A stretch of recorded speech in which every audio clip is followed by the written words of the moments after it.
Hello everyone, welcome back to our YouTube channel. NEET ఎగ్జామ్కి సంబంధించి ప్రతి ఒక్కరూ తెలుసుకోవాల్సిన కొన్ని ముఖ్యమైన విషయాల్ని నేను ఈ వీడియో ద్వారా షేర్ చేయబోతున్నాను. సో ప్రతి ఒక్కరూ అంటే ఎవరైతే బైపీసీ స్ట్రీమ్ చేసి మెడికల్కి సంబంధించిన కోర్సెస్లో జాయిన్ అవ్వాలి అని అనుకుంటున్నారో సో ఆ ప్రతి ఒక్క స్టూడెంట్ కూడాను కొన్ని ముఖ్యమైన విషయాలని తెలుసుకోవాల్సి ఉంటుంది.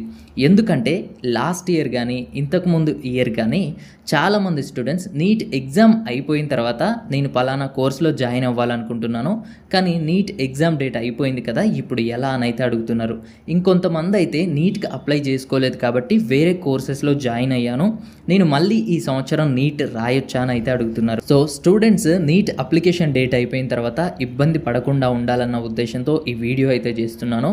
ఎందుకంటే నీట్ అప్లికేషన్ డేట్ అనేది ఇంకా రిలీజ్ అవ్వలేదు కాబట్టి నీట్ అంటే ఏంటి, నీట్ ఎగ్జామ్ ఎందుకోసం రాయాలి, నీట్ ఎగ్జామ్ రాస్తే మనం ఎటువంటి కోర్సులో అడ్మిషన్ తీసుకోవచ్చు, అదేవిధంగా ఈ నీట్ ఎగ్జామ్ రాయడానికి ఎలిజిబిలిటీ ఏంటి అన్న కంప్లీట్ డీటెయిల్స్ అయితే వీడియోలో ఎక్స్ప్లెయిన్ చేస్తాను.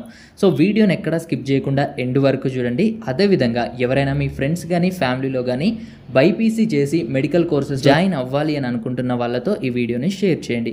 అలాగే మన ఛానల్లో నీట్కి సంబంధించిన ప్రతి అప్డేట్స్ ఇన్ఫామ్ చేయడం జరుగుతుంది. ఆ అప్డేట్స్ని మీరు మిస్ అవ్వకుండా ఉండాలంటే మన ఛానల్ని సబ్స్క్రైబ్ చేసి పక్కన ఉన్న బెల్ని ఆల్లో పెట్టండి. అదేవిధంగా మన వాట్సాప్, టెలిగ్రామ్ ఛానల్స్ ద్వారా వచ్చే క్విక్ అప్డేట్స్ని మీరు పొందాలి అని అనుకుంటే డిస్క్రిప్షన్ అండ్ అదేవిధంగా కామెంట్ సెక్షన్లో ఆ గ్రూప్స్ యొక్క లింక్స్ ఇస్తాను, అక్కడి నుంచి మీరు జాయిన్ అవ్వచ్చు. ఇక టాపిక్ స్టార్ట్ చేసినట్లయితే ముందుగా నీట్ అంటే ఏంటి అంటే national eligibility cum entrance test. ఇది నేషనల్ వైడ్ ఎంట్రన్స్ ఎగ్జామినేషన్ అనమాట. సంవత్సరానికి ఒక్కసారి కండక్ట్ చేస్తూ ఉంటారు. సో మనకి ఫిబ్రవరి ఎండింగ్లో కానీ మార్చ్ ఫస్ట్ వీక్లో కానీ ఈ నీట్ ఎగ్జామినేషన్కి అప్లై చేసుకోవడానికి నోటిఫికేషన్ అనేది ఇస్తారు.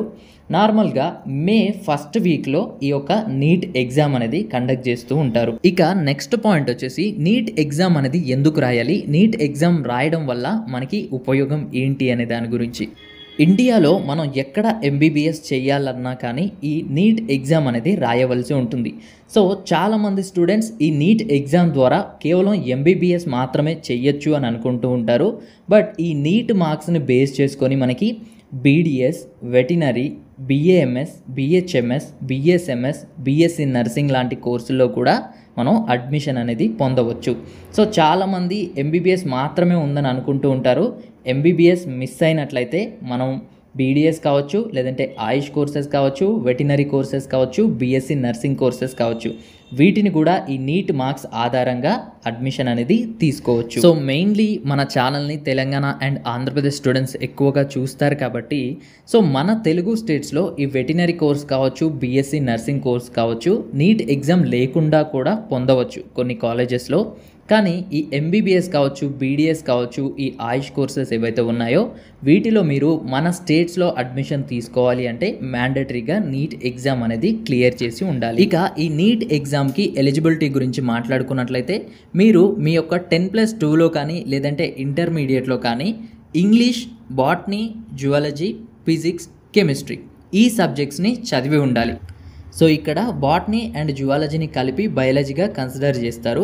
సో మీ ఇంటర్మీడియట్లో బయాలజీ సబ్జెక్ట్ ఉన్నా పర్వాలేదు, లేదంటే బయోటెక్నాలజీ సబ్జెక్ట్స్తో మీరు పాస్ అయినా పర్వాలేదు. ఇక ఎవరైతే ఈ సబ్జెక్టుల్లో పాస్ అయ్యారో మీరు కేవలం పాస్ అయితే సరిపోదు, మీ యొక్క botany, zoology, physics and chemistry సబ్జెక్ట్లో మినిమం కొంత పర్సెంటేజ్ మార్క్స్ అయితే వచ్చి ఉండాలి.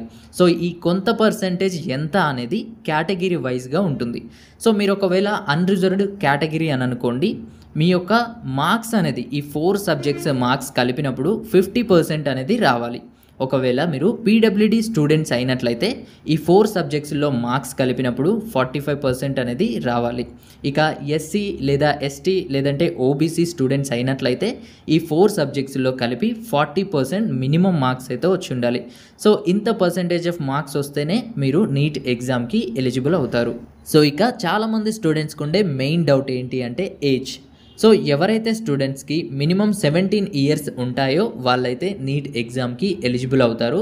So on are before December 31 మీకు 17 ఇయర్స్ కానీ ఉన్నట్లయితే సో మీరైతే నీట్ ఎగ్జామ్కి ఎలిజిబుల్ అవుతారు. ఇక అప్పర్ ఏజ్ లిమిట్ గురించి మాట్లాడుకున్నట్లయితే మీ ఏజ్ ఎంత ఉన్నా పర్వాలేదు, అప్పర్ ఏజ్ లిమిట్ అంటూ ఏమీ లేదు. మీ ఏజ్ ఎంతైనా సరే మీరైతే ఎగ్జామ్కి అటెంప్ట్ చేయొచ్చు. ఇక నెంబర్ ఆఫ్ అటెంప్ట్స్ అంటే ఎన్నిసార్లు మనం నీట్ ఎగ్జామ్ రాయొచ్చు అనే అటెంప్ట్స్ అయితే ఏమీ లేవు. మీరు ప్రీవియస్లీ ఆల్రెడీ ఎన్నిసార్లు ఎగ్జామ్ రాసినా మళ్ళీ ఎగ్జామ్ అయితే రాయొచ్చు, మీకు ఎలిజిబిలిటీ అనేది ఉంటుంది. ఇకపోతే చాలామంది స్టూడెంట్స్ అడిగే క్వశ్చన్ ఏంటి అంటే, లాస్ట్ ఇయర్ నేను నీట్ ఎగ్జామ్ రాశాను కానీ సీట్ రాలేదు, లేదంటే నీట్ ఎగ్జామ్కి నేను అప్లై చేయలేదు, నేను వేరే డిగ్రీ కోర్సెస్లో జాయిన్ అయ్యాను, బీడిఎస్లోనో ఆయుష్లోనో బీఫార్మసీలోనో వేరే కోర్సుల్లో జాయిన్ అయ్యాను, మళ్ళీ నాకు ఎంబీబీఎస్ కావాలి, సో నేను మళ్ళీ నీట్ ఎగ్జామ్ రాయొచ్చా అని అయితే అడుగుతున్నారు. సో మీరు ఒకవేళ ఎంబీబీఎస్ కాకుండా వేరే ఏదైనా కోర్సుల్లో జాయిన్ అయ్యి మళ్ళీ ఎంబీబీఎస్ కోసం నీట్ ఎగ్జామ్ రాస్తాను అంటే మీరు రాయొచ్చు. కానీ ఇక్కడ ఒక కండిషన్ ఏంటి అంటే, మీరు మిగతా కోర్సుల్లో జాయిన్ అయ్యే ముందు కోర్సు డిస్కంటిన్యూషన్ బాండ్ అని ఒకటి సబ్మిట్ చేస్తారు కాలేజీలో. ఫర్ ఎగ్జాంపుల్ ఇప్పుడు తెలంగాణలో ఎవరైతే బీడిఎస్లో జాయిన్ అయ్యారో వాళ్ళు course discontinuation bond 20 lakh rupees అయితే ఇస్తారు కాలేజ్లో. సో ఆ బాండ్ అనేది ఇస్తారు. ఒకవేళ ఆయుష్ కోర్సెస్ అనుకోండి 1 lakh రూపీస్ అయితే కోర్సు డిస్కంటిన్యూషన్ బాండ్ అనేది ఉంటుంది. ఒకవేళ ఈ ఇయర్ మీరు నీట్ ఎగ్జామ్కి రాసి మీకు ఎంబీబీఎస్ సీట్ వచ్చింది అని అనుకోండి, సో మీరు ఆల్రెడీ జాయిన్ అయిన కాలేజ్ నుండి మీ సర్టిఫికేట్స్ అనేది రిటర్న్ తీసుకోవాలి. కాబట్టి ఆ సర్టిఫికేట్స్ మీకు రిటర్న్ ఇవ్వాలంటే కోర్సు డిస్కంటిన్యూషన్ బాండ్ అమౌంట్ ఎంతైతే ఉంది మీరు కాలేజ్లో పే చేస్తేనే మీ ఒరిజినల్ సర్టిఫికేట్స్ అనేది మీకు రిటర్న్ ఇస్తారు.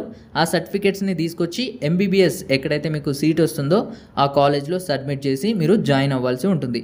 సో మీరు ఇప్పుడు చదువుతున్న కాలేజ్లో కోర్సు డిస్కంటిన్యూషన్ బాండ్ ఇచ్చారా లేదా, ఒకవేళ ఇస్తే ఎంత ఇచ్చారు, ఒకవేళ మీకు నీట్లో సీట్ వస్తే ఆ బాండ్ పెనాల్టీ పే చేసి వెళ్ళిపోతాము అన్న డీటెయిల్స్ అన్నీ కన్ఫర్మ్ చేసుకున్న తర్వాత మీరు నీట్ ఎగ్జామ్కి అయితే అప్లై చేసుకొని రాయొచ్చు. లేదు నేను ముందు నీట్ ఎగ్జామ్కి అప్లై చేస్తాను, ఎగ్జామ్ రాస్తాను, నాకు మంచి మార్క్స్ వస్తాయి, ఖచ్చితంగా ఎంబీబీఎస్ సీట్ వస్తుంది అని అనుకుంటే అప్పుడు కాలేజ్ నుండి సర్టిఫికేట్స్ రిటర్న్ తీసుకుంటాను, ఆ పెనాల్టీ ఏదైతే ఉందో అది పే చేసి అనుకున్నా సరే మీరైతే నీట్ ఎగ్జామ్ అయితే రాయొచ్చు. సో ఈ కోర్సు డిస్కంటిన్యూషన్ బాండ్ గురించి ఇంకా డీటెయిల్డ్గా వీడియో కావాలి అంటే కామెంట్ సెక్షన్లో అయితే కామెంట్ చేయండి.